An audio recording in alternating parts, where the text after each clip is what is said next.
some say we're starting at the bottom, the rock bottom that is, with Doom 2005. Was it a good finishing move? I can't really remember it. It suited The Rock. This is such an old film. He is Dwayne The Rock Johnson. Like on the actual front cover. Yeah, it doesn't even say Dwayne. It just says "and The Rock" on the. You know, it's serious. What do we mean by best video game movie? The most faithful adaptation. So the film can be good, but if its faithfulness to the source material's rubbish, it's going to pass low on our search. It isn't based on the 90s Doom. It is based on Doom 3, which was the gritty reboot of the Doom franchise. It's not your daddy's Doom. In terms of the early development as well, let's go back into it. I've got like a few little bullet points down. So it was moved between studios for several years, and with the difficulty of creating a workable script. I don't think it would be that hard to turn the early game into a. I was just going to say, in Doom 3, the game, is there much dialogue?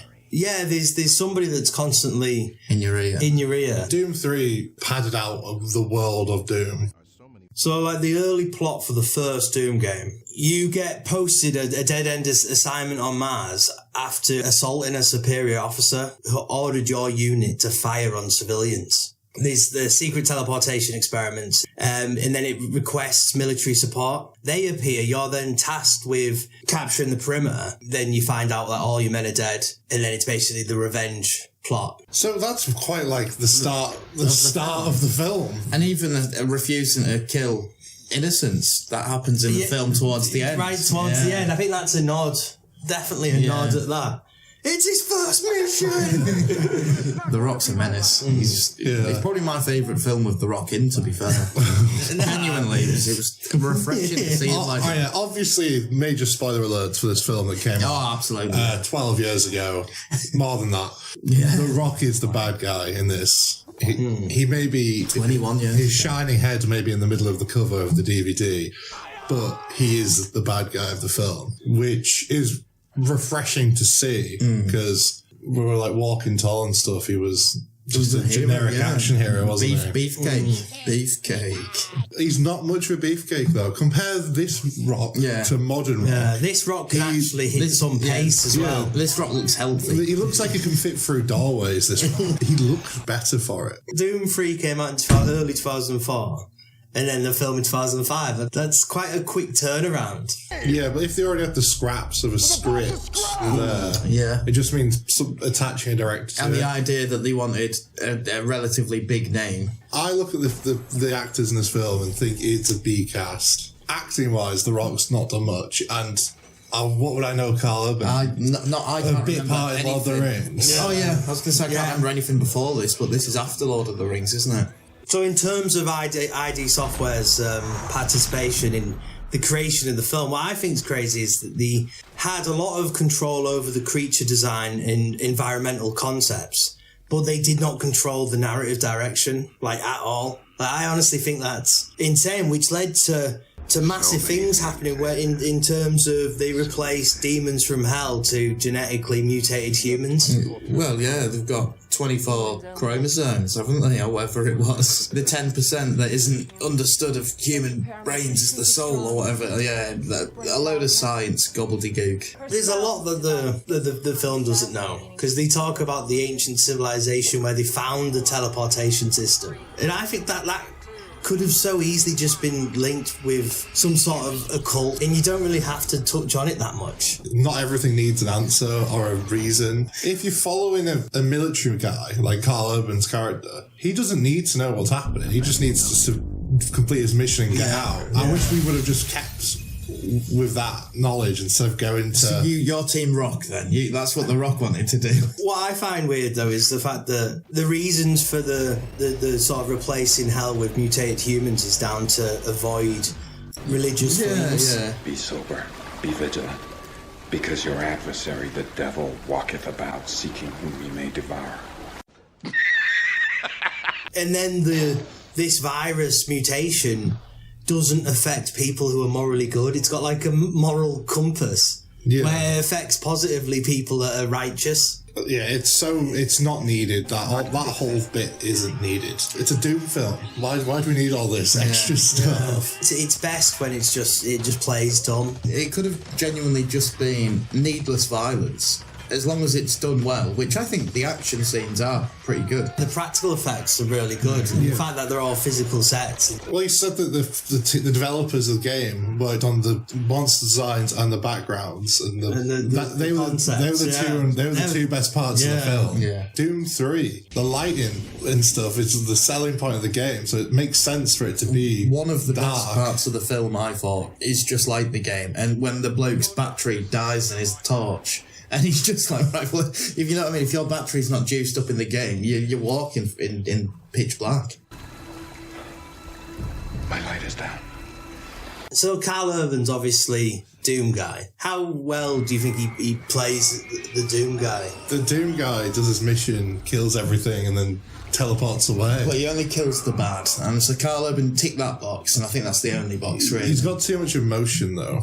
Yeah. Your characters very rarely show hesitancy or anything in the game. He cares a lot about his sister as well, and it's like, I don't think it needed to be his sister. He could have just been a random scientist. The only character arc he needed was Carl Urban becoming to where he takes the drug and then goes first person. Yeah, that was that's really the only character arc you need in the entire film. What do you think of the team then? So obviously you've got Destroyer, Goat, Duke, Portman, Mac, who is stationed at the gateway, and then when he's called into combat, he doesn't fire a single shot.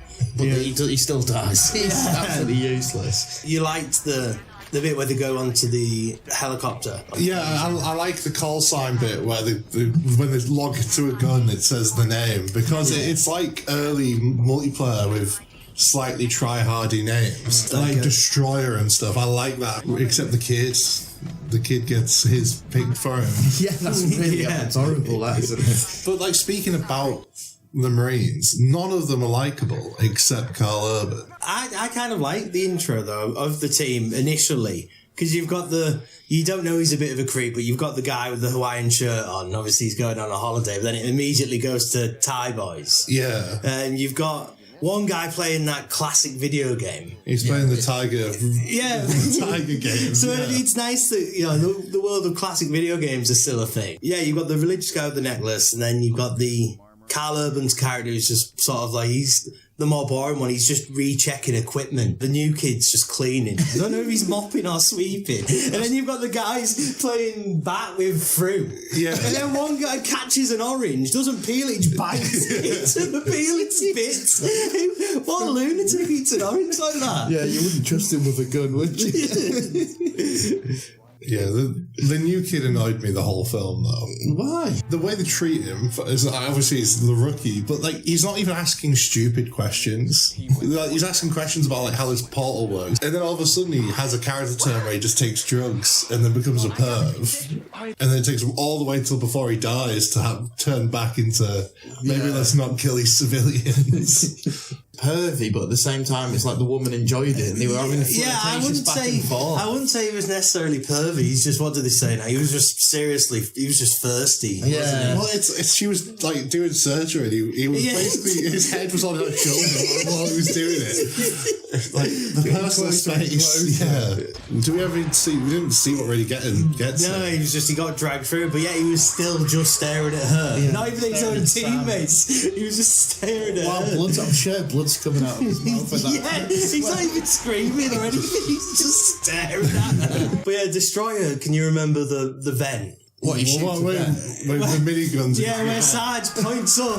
In the end, he has this large weapon instead of getting out a sidearm. Then you have the scientists and the people who work on Mars. You got Pinky. He is only there to say, anyone who knows the game he's going to turn into Pinky from the game. Different monsters do you see in the game then? Because in the film, it's very much all the same bad guys, really. Some of the larger, weirder looking ones. Game has loads. But they don't. There was like little bugs in the game. Yeah, like spiders and stuff. And they don't really get into that. Even though they have the whole animal testing bit, they could have filled up all of the monsters with just at least one of each using the animals. That would have been nice to see. It tries to make it more of a nail biter than a action film, I think. Yeah. It's very... I think those scenes dragged on a little bit, didn't they? Yeah, I agree. And I know that like, behind the scenes, the military training, they all had like months of military training. I'm thinking like, what for? Just to hold your gun and walk through a corridor. Yeah, they had SAS training, and you don't see any of it because they are bumbling fools all the time.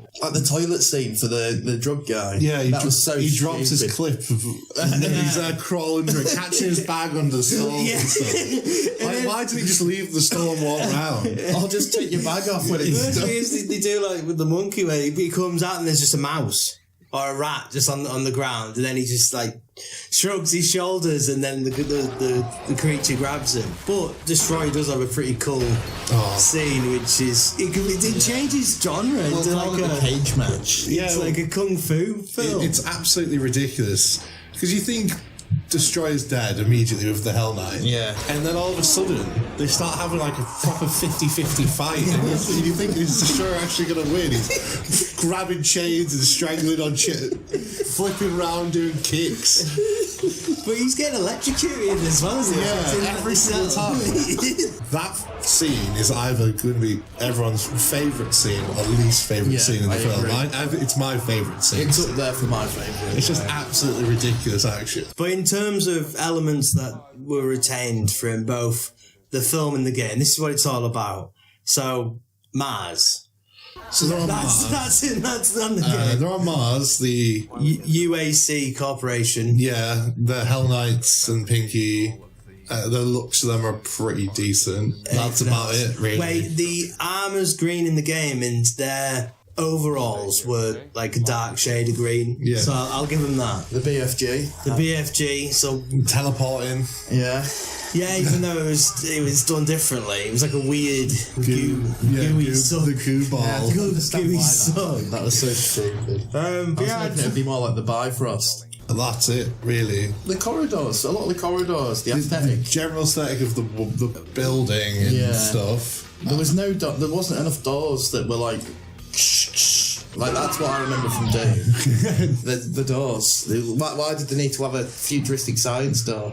Yeah, the nano doors don't exist in the game. Or in any of the I've never seen them since. But yeah, I think it's sad that they're the only kind of big similarities. I think the tone of the film fits the start of Doom 3. The start of Doom 3 is a bit slower. I think it is much scarier than Doom, the first two Doom games.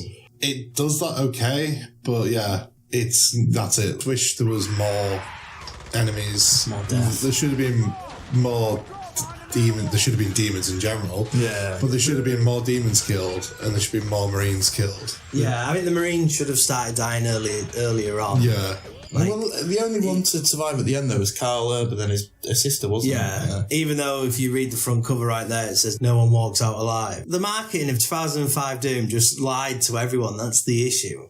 As a generic sci-fi, undo your top button, sit there with 10 bags of popcorn, a few beers, it's all right. I think it stays way too long. It uses goodwill that's not earned.